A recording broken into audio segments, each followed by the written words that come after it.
പൈതൃക കൊച്ചിയുടെ ഹൃദയഭാഗത്ത് സ്ഥിതി ചെയ്യുന്ന ഉന്നത വിദ്യാഭ്യാസ രംഗത്ത് മികവ് തെളിയിച്ച MES കോളേജ് കൊച്ചി AICTE അംഗീകാരവും MG യൂണിവേഴ്സിറ്റി അഫിലിയേഷനും ഉള്ള ഓണേഴ്സ് പ്രോഗ്രാമുകളായ BCom finance and taxation, BCom logistics management, BCom marketing, BBA, BCA, BA English and literature with journalism തുടങ്ങി വിവിധ കോഴ്സുകളിലേക്ക് 2024-25 അധ്യയന വർഷത്തേക്കുള്ള പ്രവേശനം ഇപ്പോൾ ആരംഭിച്ചിരിക്കുന്നു. പ്രൊഫഷണൽ ടീച്ചേഴ്സ് ഒരുക്കുന്ന വിജ്ഞാനപ്രദമായ ക്ലാസുകൾ ഞങ്ങൾ ലഭ്യമാക്കുന്നു.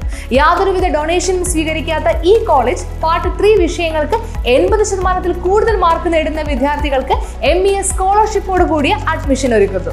ഹോസ്റ്റൽ വാഹന സൗകര്യങ്ങളും ഞങ്ങൾ ലഭ്യമാക്കുന്നു. MES college Kochi, Mundamveli, near Thoppumpady, Kochi. Contact 0484298067 7902980067. Kothamangalam Mar Basil സ്കൂളിൽ പ്രവേശനോത്സവം സംഘടിപ്പിച്ചു. നഗരസഭാ councillor Rince Roy, school manager George Kuruppallil, father PO Paulose, പ്രധാന അധ്യാപിക Bindu Varghese, PTA president Saneesh S, Preethi N Kuriakose പങ്കെടുത്തു.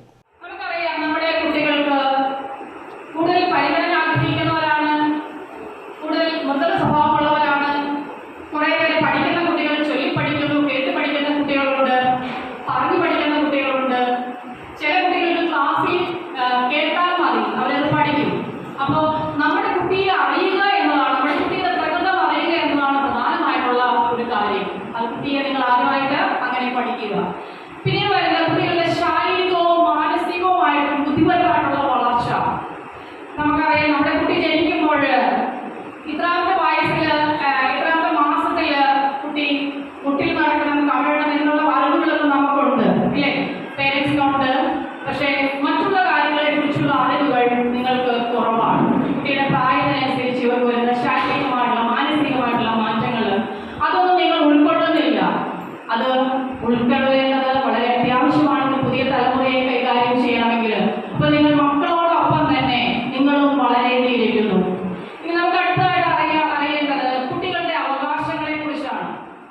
കുട്ടികൾക്ക് അവകാശങ്ങളെ കുറിച്ച് പറയുന്നത് രക്ഷകർത്താക്കൾക്കായുള്ള ബോധവൽക്കരണ ക്ലാസ് അധ്യാപിക പ്രീതി N കുര്യാക്കോസിന്റെ നേതൃത്വത്തിലാണ് നടത്തിയത്. സ്കൂൾ അങ്കണത്തിൽ കുട്ടികളുടെ വർണ്ണാഭമായ വിവിധ കലാപരിപാടികളും സംഘടിപ്പിച്ചു. News bureau, Kothamangalam.